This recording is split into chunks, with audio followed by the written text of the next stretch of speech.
આપણે હાલતા જતા હોય અજાણતા ઘણા હેઠે જીવ કતરાઈ જતા હોય, જે નરી આંખે ન દેખાતા હોય, કીડી જેવા હોય, એ મરી જતા હોય. પણ હું મારા માટે નથી કરતો, પ્રભુ તારા માટે કરું છું. એટલે અજાણતા પણ જો પાપ થાય કે તો ભગવાન એને માફ કરી દે, કારણ કે બંધન આવતું જ નથી. અર્થાત યજ્ઞ નિષ્કામ ભાવ પૂર્વક પરહિતને માટે કરવામાં આવનારા કર્તવ્ય અને કર્મોના સિવાયના અન્ય પોતાને માટે કરવામાં આવેલા કર્મો મનુષ્યને બાંધવા વાળા થાય. હવે યજ્ઞનો ઉપાય જ અહીંયા બતાવ્યો છે. યજ્ઞ માટે કરું, હું બીજા માટે કામ કરું છું અથવા બીજા માટે કર્મ કરું છું, મારા માટે નથી કરતો એટલે યજ્ઞ થઈ ગયું. યજ્ઞ તું જોઈ એના આત્માને આપણા આત્માનું જોડાણ થયું. યજ્ઞ આજે આપણે અહીં બેઠા વાત કરીએ ને, એ પણ જ્ઞાની યજ્ઞ છે. કોઈ દ્રવ્ય યજ્ઞ કરે, કોઈ હુતિ યજ્ઞ કરે, કોઈ શક્તિ યજ્ઞ કરે, કોઈ પુત્ર યજ્ઞ કરે. ઘણા પ્રકારના યજ્ઞો છે. યજ્ઞો આવશે આગળ. ભગવાને બધા જ યજ્ઞનો ખુલાસો કર્યો છે. અને કઈ પણ કર્મ આ કરીએ ને એમાં યજ્ઞ થાય. યજ્ઞ કરવામાં ઘણી વખત આપણે ગોટાળે છે. યજ્ઞ શિષ્ટાસી સંતો મુચ્યંતે સર્વ કિલ વિષય ભુંજતે તે સ્વગમ પાપા પચન્યાત્મ કારણાત. ભગવદ ગીતામાં આ પણ આવે છે. યજ્ઞ શિષ્ટાસી સંતો મુચ્યંતે સર્વ કિલ વિષય. કઈ પણ હું કરું છું પ્રભુ તને અર્પણ કરું છું, યજ્ઞના રૂપમાં કરું છું. આપણે ખાવા બેસીએ ને એ પણ આહુતિ આપીએ છીએ યજ્ઞની. 5 કોળિયા ભગવાન કહે છે, 5 પ્રાણ તું અર્પણ કરે છે યજ્ઞ શિષ્ટા. હું જે ખાઉં છું પણ એ યજ્ઞ શિષ્ટા છે, યજ્ઞના રૂપમાં. એટલે તો કીધું છે કે પાથરા વિના જમવા ન બેસવું, પરોઠી વાળા વિના જમવા ન બેસવું, અને ભગવાનને યાદ કર્યા વિના જમવાનું નહીં. પેલા તો આ બધું હતું. પેલા તો પાટલો આગળ રાખતા, થાળી એની માથે રાખતા. એટલે હું બેઠો એનાથી થોડું અનાજ ઊંચું રહે, અને પછી એને પગે લાગી અને કઈ ના ભલે શ્લોક આવડે પણ તો પણ એને પગે લાગી અને ભગવાનને કહે છે યજ્ઞ શિષ્ટા સિન સંતો મુચ્યંતે સર્વ કિલ વિષય તે તે ત્વગમ પાપા. હું કઈ પણ ખાઉં ને તો પાપ લાગે ને તો પ્રભુમાં યજ્ઞ ના.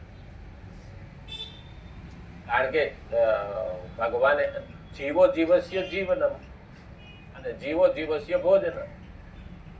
એક જીવ બીજાને મારીને જીવીને ખાઈને જીવે છે, એક જીવ બીજાને ખાઈને જીવે.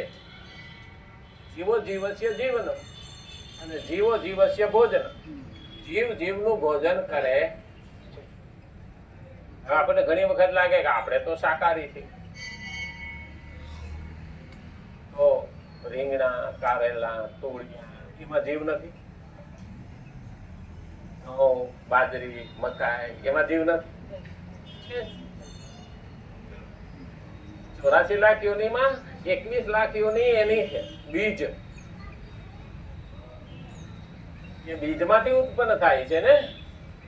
પણ એને ભગવાને શું કીધું કે તારે આના માટે ઉત્પન્ન થવાનું છે કે એનું પેટ ભરાહે તો મારું કામ થાય. એટલે હા, પણ હવે એનો શાસ્ત્રનો જુદા જુદા અર્થ કાઢવા માંડ્યા.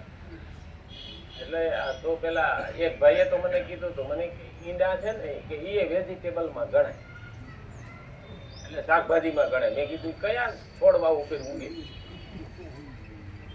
જે છોડવા અને ઝાડવા ઉપર ઉગે એને વેજીટેબલ કહેવાય. અને કે આવડા આ લોકો જાહેરાત તો આપે છે, એ તો એના ધંધો વધારવા હાટું આપે કે ભાઈ વધારે તમને જાજો ફેટ વધારશે નહીં, જાજી ચરબી વધારશે નહીં, કે શાકભાજી જેવું છે એટલી જ ચરબી આવે. હું કહું તો વિજ્ઞાનની ભાષામાં કહ્યું છે, ધાર્મિક ભાષામાં કે સામાજિક ભાષામાં એને શાકભાજી ગણ્યા જ નથી. પણ એને તો કમાણી કરવા હાટું થઈને જોવું ને, મરઘા ફાર્મ કર્યું. ફાર્મ એટલે ખેતર. એ થોડો ખેતરમાં વાવે છે મરઘીનું, એમાં છોડવામાં આવે છે, એવું નથી. મરઘા ફાર્મ છે. એમ તો આપણે બીડી પીવી નહીં કેતા, થોડો ગલાસ ભરીને પીએ પાણી. પાણીની જેમ થોડા પીએ, છતાં પીવી થાય કે ન થાય?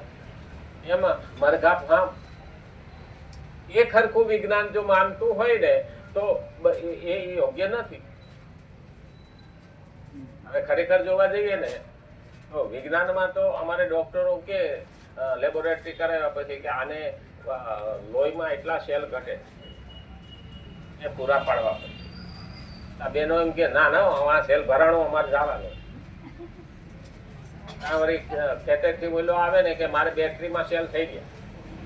હવે આ ત્રણેય સેલ અલગ થયા કે ન થયા? બેટરીનો સેલ અને ભરાણું સેલ અને લોહીમાં ઘટેલા સેલ ત્રણેયના અર્થ જુદા. ના નહીં ખરા.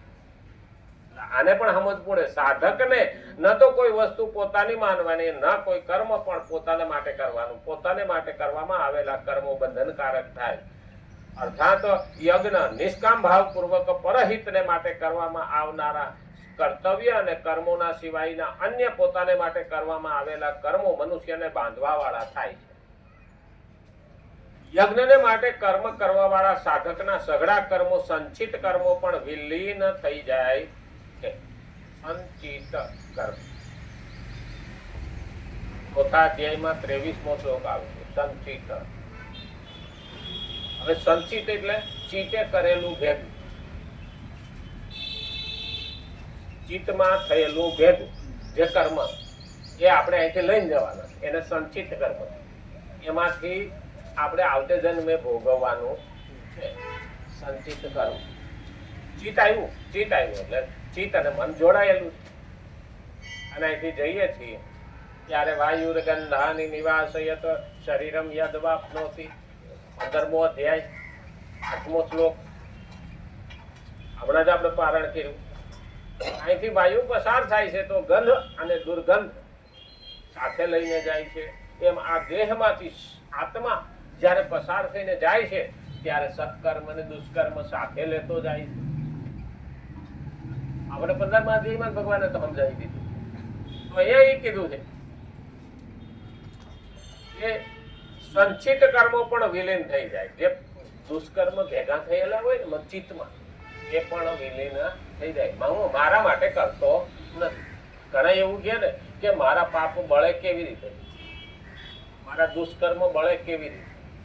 તો પહેલો અર્થ કીધો છે ભક્તિ વિના પાપ બળવાના નથી. પુણ્ય ગમે એટલું કરી પણ એક બાજુ પુણ્યનો ઢગલો થાય, એક બાજુ પાપનો ઢગલો થાય. એનાથી પુણ્ય ભોગવવાના સારી રીતે આવે પણ પાપે ભોગવવાના તો આવે. પાપને ન ભોગવાય તો શું કરવું? તો પહેલું કીધું ભક્તિ કરી. તો ભક્તિ કેવી રીતે થાય? તો કે જ્ઞાન લો ભક્તિનું, અને જ્ઞાન લો એટલે સત્કર્મ થાય. સત્કર્મ અને જ્ઞાન ભેગું થાય એટલે ભક્તિ થાય. અને ભક્તિ પ્રમાણે માણસ હાલે એટલે એના દુષ્કર્મ બળી જાય. પછી એને ભોગવવાના આવતા નથી ને. એ તો ભાઈ મોટું. હવે ખરેખર જોવા જઈએ ને નીચલી અદાલતે આપેલી સજા સુપ્રીમ કોર્ટ રદ કરી એના હાથમાં છે. પણ સુપ્રીમ કોર્ટે આપેલી સજા નીચલી અદાલત કરી શકે ખરી? આ સમજવા જેવું કે ભક્તિ સુપ્રીમ ની કરીએ, ભક્તિ કોની કરીએ? સુપ્રીમ ની કરીએ. તો જે આપણા દુષ્કર્મ છે એને બાળવાનું કામ એનું થાય કે ન થાય? નહીતર જેસલ જાડેજાના એટલા દુષ્કર્મ હતા છતાં પીર કેમ કહેવાનું? એટલા મથેજા વાળ તોડી રાણી એટલા તે વકરમ મેં કર્યા. પણ એની સાચી ભક્તિ કરી અને શ્રદ્ધાપૂર્વક કરી અને અહંકારને છોડ્યો અને ભગવાન સિવાય એને બીજામાં વિશ્વાસ ન રાખ્યો. ભગવાને પણ એના ઉપર પૂરો વિશ્વાસ મૂકી. અને નહીતર જો એના કર્મો બળ્યા ના હોય તો પથ્થરના પોઠિયાને ઘાસ ખવડાવી હવે ખરો? કળિયુગના માણસોએ એની પરીક્ષા લીધી ને તો ભગવાનને કીધું તું પ્રભુ આમાં તારી પૈત જાય. તોરણને વચન આપ્યું તું કે તારા વિના હું વિદાય નહીં લઉં. અને ત્યારે રામદેવ પીરના પાઠનું એને વાયક આવ્યું હતું તોરણ. અને વાયક લીધા પછી એને જવું પડે. એટલે તોરલ ક્યાં ગયા હતા? વાયક છે ને, વાયક નામદેવના પાઠમાં જવાનું બીજને દાડે, અને વાહેથી આની પરીક્ષા થઈ. અને પરીક્ષા થઈ એટલે ભગવાનને કીધું આ પોઠિયાને તું ઘાસ ખવડાય. પથ્થરના પોઠિયાએ ઘાસ ખાધું. હવે પથ્થરમાં પ્રાણ આવ્યો, લોકો તો આભા બની ગયા, પણ તરત આને સમાધિ લઈ લીધી કે પ્રભુ મેં તારા કામમાં દખલ દીધી, તું તો હાજર જ છે.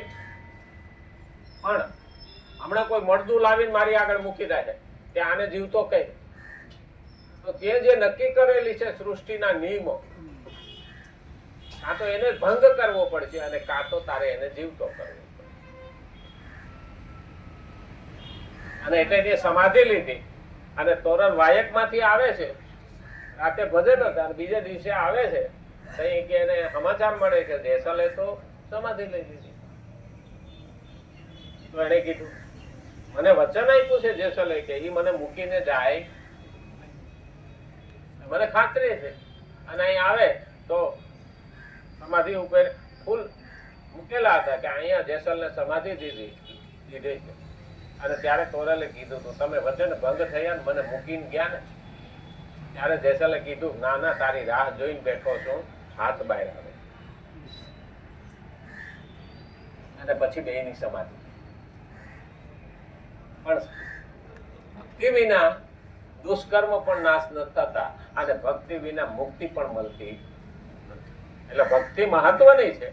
અને એટલે જ કીધું છે યજ્ઞને માટે કર્મ કરવા વાળા સાધકના સઘળા કર્મો સંચિત કર્મો પણ વિલીન થઈ જાય છે. ગીતાના 4થા અધ્યાયના 23મા શ્લોકમાં ભગવાન સમસ્ત લોકોના મહાન ઈશ્વર એટલે કે સ્વામી છે. સમસ્ત સૃષ્ટિના સ્વામી છે. ખરેખર તો ભગવાન આપણે ત્રિલોકનો ધણી કહીએ પણ 14 ભુવનનો ધણી. એટલે મને લાગે છે આ એક ભુવન તો આપણે આ રહીએ છીએ, બાકી 13 બીજા અહીં છે. 12 આદિત્ય અને 14 ભુવન, આનો ધણી કહેવાય. 12 આદિત્ય એટલે સૂર્ય. પેલા એવું આવડા પશ્ચિમી સંસ્કૃતિ વાળા વૈજ્ઞાનિકો એવું કહેતા હતા કે આ ભારતના ગ્રંથોમાં લખ્યું શાસ્ત્રમાં એ કપાત છે. આ એક સૂર્ય બહુ થઈ પડ્યો કે આખી દુનિયાને આ પ્રકાશ આપે. આપણે ત્યાં તો 14 ભુવન લખ્યા છે. એટલે આ પૃથ્વી છે ને એવી બીજી 13 જગ્યાએ હજી વસ્તી આવી છે, પણ અહીંથી અબજો કિલોમીટર દૂર, એટલે આપણને ખબર નથી. અને 12 આદિત્ય એટલે 12 સૂર્ય. તો હમણાં વૈજ્ઞાનિકોએ એક સૂર્ય બીજો ગોઈતો. માણસ અહીંથી નીકળે 1 કલાકમાં 1 લાખ કિલોમીટરની ઝડપે યાન જાય તો 250 વર્ષે પૂગે ઈ સૂર્ય પર. હવે 250 વર્ષ જીવે કોણ? અને 1 લાખ કિલોમીટરની ઝડપ 1 કલાકની, અબજો કિલોમીટર ક્યાં? એક સૂર્ય ગોઈતો. અને એ લોકોએ નક્કી કર્યું કે ભારતના શાસ્ત્રમાં લખ્યું છે કે 12 સૂર્ય છે. તો એક તો આ દેખાય, એક બીજો એને ગોઈતો, નાસાએ ગોઈતો, અમેરિકાની વૈજ્ઞાનિક સંસ્થા નાસા એને ગોઈતો. તો હજી બીજા 10 ગોતવાના રહ્યા. હવે એને વિશ્વાસ બેસી ગયો કે શાસ્ત્રમાં લખ્યું એ સાચું. એને પહેલાય ખાતરી જ હતી. શિવપુરાણમાં લખ્યું છે કે પૃથ્વીનો દીકરો મંગળ. આપણે ગ્રહ માનીને પગે લાગીએ, પણ એ લોકોએ સંસ્કૃતમાંથી ગોઈતું કે પૃથ્વીનો દીકરો મંગળ. તો માણાનો દીકરો માણા જેવો જ હોય, તો પૃથ્વીનો દીકરો મંગળ એટલે મંગળ પૃથ્વી જેવું જ હોય. એ લોકોએ એવી કલ્પના કરી અને યાન મોકલ્યું. તો મંગળ ઉપર પહેલું યાન એને ઉતાર્યું, બીજું યાન આપણે ઉતાર્યું. મોદી આવ્યા પછી મંગળ ઉપર ચડાવી ત્યાં યાન ઉતાર્યું. મતલબ આના જેવી જ ત્યાં ભૂમિ છે. એનો મતલબ શું થયો? પૃથ્વીનો દીકરો મંગળ. આપણા શાસ્ત્રમાં બધા જ ખુલાસા છે, પણ આપણે શું છે 2 હાથ ને ત્રીજું માથું, પછી પુસ્તક બંધ ને માથે કંકુ. કંકુ લગાડો એની ના નહીં, પણ પૂઠું હળી જાય ત્યાં સુધી એને ખોલે નહીં. એમાં લખ્યું એ અંદર ઉતારવાનું છે અને વિચારવાનું. આપણને દરેક ખુલાસા આપ્યા છે. આપણે જેમ કહીએ ને કે મને ગ્રહ નો નડે, બીજાને કેમ નથી દે, એટલે બીજાને ખબર જ નથી આ માં કોણ છે ને બાપો કોણ. બીજાને ગ્રહની ખબર જ નથી.